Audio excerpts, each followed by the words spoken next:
Ladies and gentlemen, I just want to say that this banner actually does look pretty decent.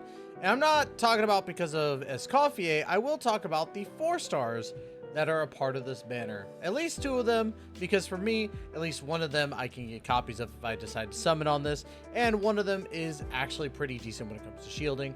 Not crazy good, but, you know, I digress. But there are a lot of things to consider when we're looking at this banner, and today, that's what we're going to talk about. But of course, before we get into that, if you like the content, please make sure to hit that like and subscribe button down below. Don't forget to check out Gamersubs.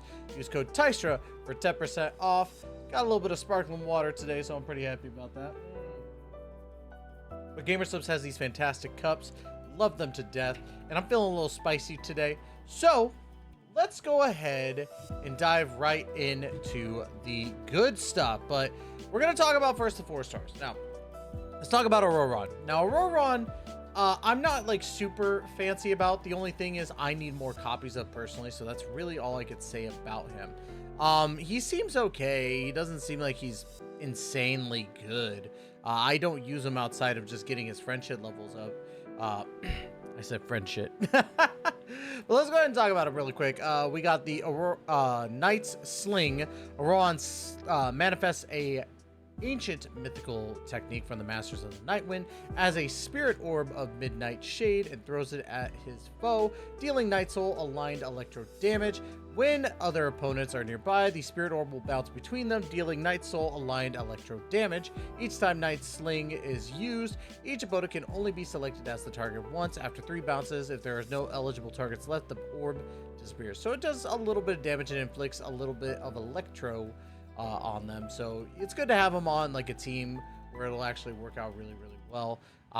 However, again, I'm just kind of like, you know, if I'm going to use a electro character that's going to basically apply electro as a status, I'm going to go more official. I'm going to go Kooky Shinobu.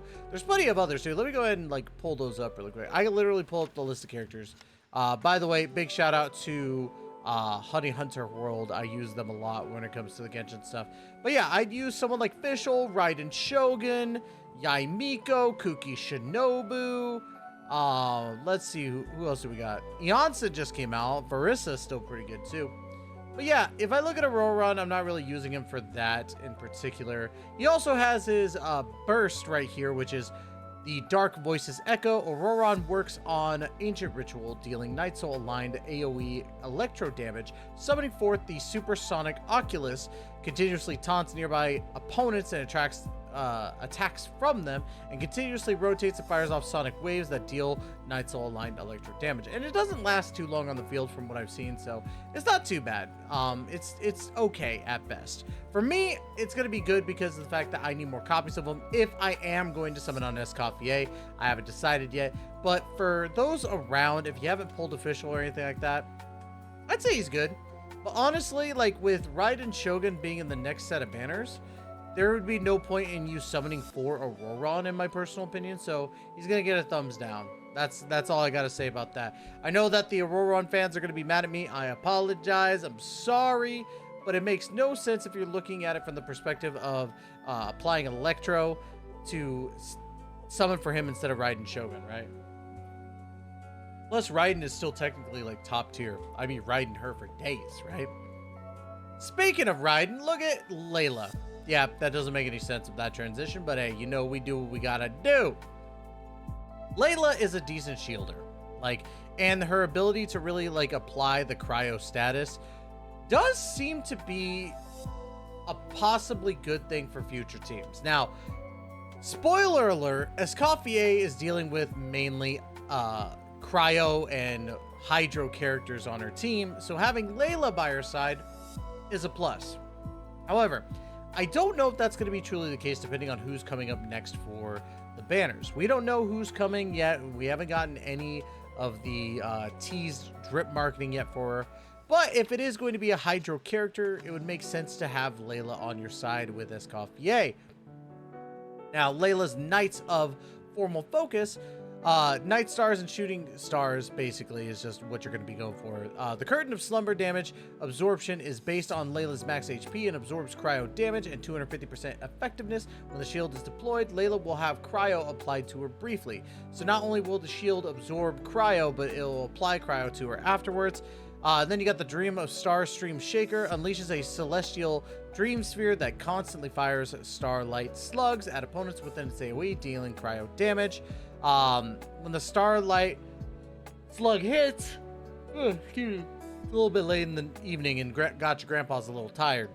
It will generate 1 Night Star for nearby Curtains of Slumber. Each Curtain of Slumber will gain 1 Night Star for every 0.5 seconds. So you get a little bit of that cryo application as well from her. Plus the shield is not too bad. I would say Layla is a thumbs up. I think that she's a good character overall.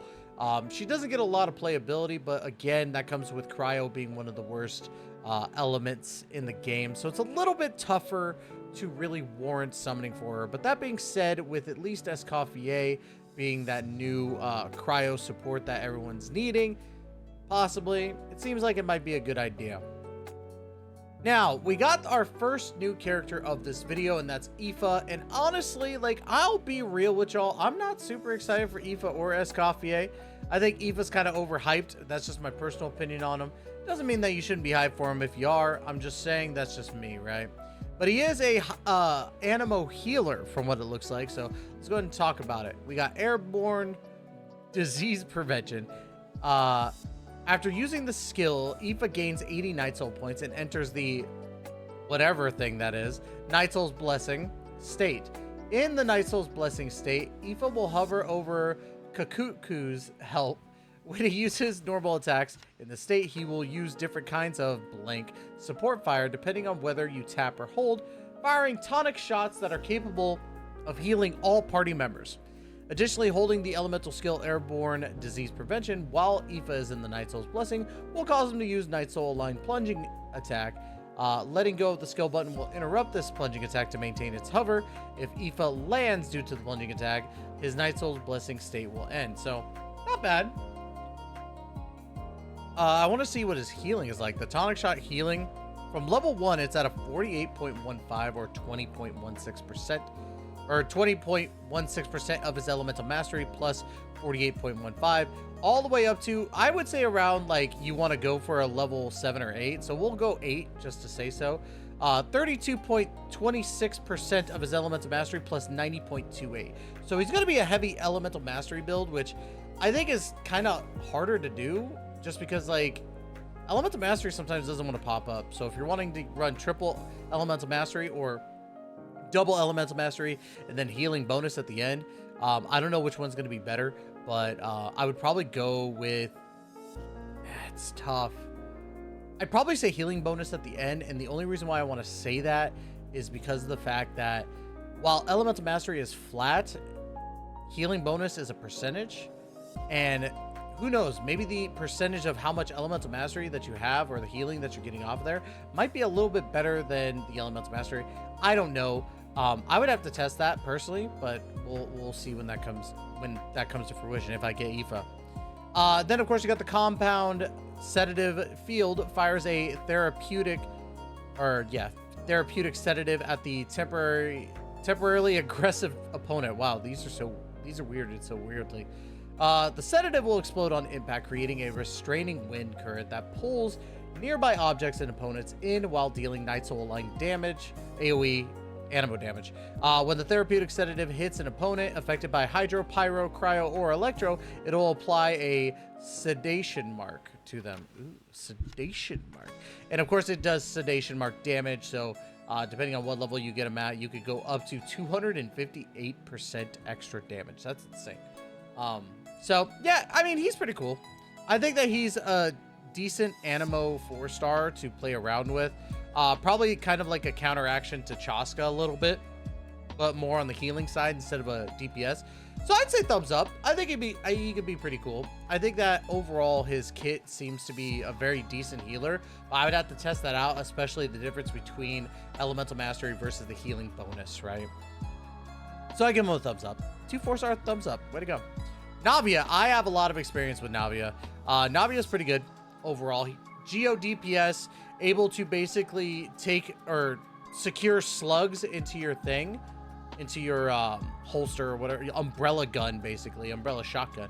And when you have those, if you activate your skill, you're going to do extra damage. Now, I want to say this just from what I've been able to do. I've been doing like 270k damage per those shots when I have them maxed out, because I have the double skill. So I think that she could be pretty worth, especially if you're going for that Geo DPS, right? So for me, I feel like Navia is kind of in the middle, because I'll say this too.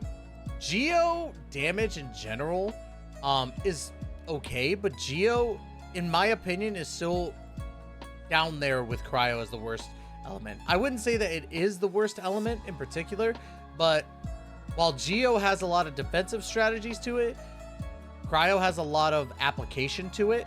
So I don't know. That's just how I kind of view it. And then we have Escoffier, the new 5-star unit that, I'm going to be real with y'all, she looks like a 4-star unit. Be mad. I'm being honest. She just looks like a 4-star to me.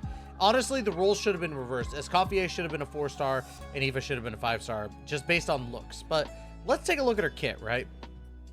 So we have her skill, low temperature cooking. When you tap the skill, activates her all spectrum multi-use cooking mech in the cold storage mode and deals AoE cryo damage to all nearby opponents. Okay. If you do the cooking mech cold storage mode, follows the current active character and fires frosty parfaits at nearby opponents at intervals, dealing cryo damage. Okay. And then if you get the Osuya, which she is a Fontaine character, Escoffier will summon a Surging Blade when activating her cooking mech in cold storage mode, dealing Alcia Automatopoeia aligned AoE cryo damage, right? If you hold it, it activates the all spectrum multi-use cooking mech, which, what does that do? Does it say on here, or am I just crazy here? I guess I'm just crazy. Well, I guess I'm just dumb. So, but yeah, it seems like she could do decent, well, not decent, but does okay damage, right? And then her burst, displaying her exceptional knife skills, Escoffier deals AoE cryo damage and restores HP to all nearby party members based on her attack. But I do know that she's able to basically boost up some characters. So let's take a look at her passive skills really quick. When using the hold form of her elemental skill, low temperature cooking, Escoffier will activate the all spectrum multi-use cooking mech in its off-the-cuff cookery mode.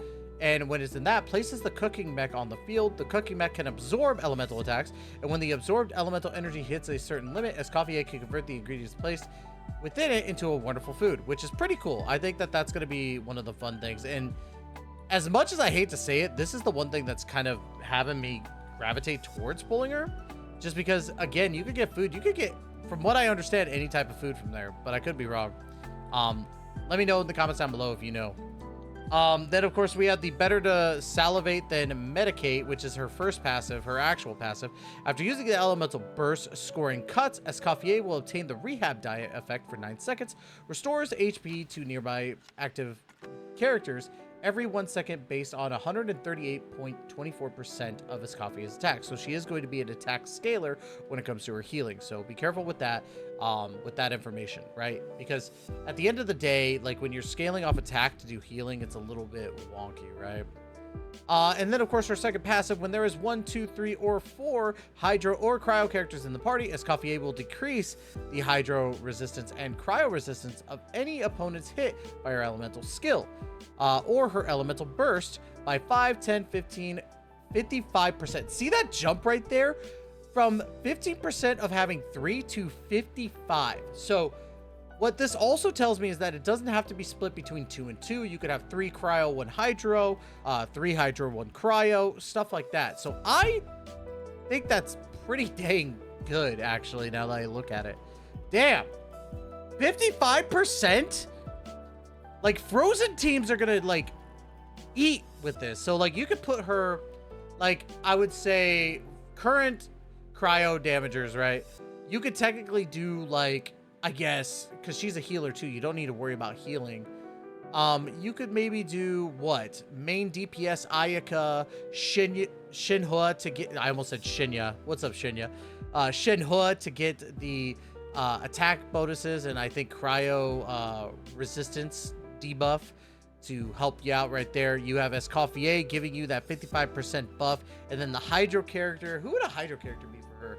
Or be for this team that we could use? Damn, I feel really bad. I can't even think of anything right now. Hydro characters. I mean, you could even switch to main DPS with like Ayato, I guess. You could do, well, Kokomi is gonna be a healer too, but actually, I'm dumb. Xingqiu or Yelan. What am I thinking here? Like, seriously, that would be amazing for you. But overall, it seems like she could be really, really good just in general. But I think, and here's my theory, because I just have a gut feeling about this, and it's annoying. I think that she is going to be a character for a future team. And the reason why I say that is because it seems like such a weird drop to make it about a Frozen team without like really running any like main DPS cryo hydro characters. That's just my opinion, right? So I think that next update we're going to be getting a like either a rerun of hydro / cryo characters that are really, really good DPSs, or we might see a brand new character. That's just my opinion on that. I don't know who it could be, but we're getting off topic here. Overall, should you summon on Escoffier? I'm going to say no. And the reason why I'm going to say no on Escoffier is because while it's great that she's able to do that 55% damage boost, resistance shred for enemies when you have a Frozen team, I feel like Frozen teams are just not going to be like that great. You know what I mean? Like we can freeze the little guys and all that, which is great, but I don't think it's going to come... Weird way to end that. I don't think it's going to come close to like any of the other teams that we're getting that are getting buffs right now. Granted, this game is very easy baby mode in my personal opinion, so go in and doing a Frozen team, you'll have fun. If you want to have fun with a Frozen team, this character's for you. But in all honesty, I don't think you need this character on your account to be able to do some fun stuff. That's just my opinion, right? Should you summon for Navia? Again, only if you're looking for a DPS character. That's Geo. If you don't have an Ito and you want a Geo DPS, you can go for her. I don't think it's needed though. So honestly, I think that most of the banners in this new update are going to be a skip outside of maybe Raiden Shogun. But that's, again, that's just my opinion. But that's going to be it for today's video. Like, comment, subscribe. Let me know in the comments down below what you think of these banners. Are you summoning for Escoffier? Would love to hear your opinions on that. So don't forget to check out GamerSubs. Use code Tyson for 10% off. We're trying to get the Cup of Destiny, and it would be great if I had some more purchases. I know, content creator asking you for money, right? Pretty crazy, right? I'm just saying, I just want to get my own cup. That's all there is to it. Use code Tyson for 10% off. But that's going to be it, y'all. Love you all to death. And as always, we will catch you in the next video. Please take care and be safe.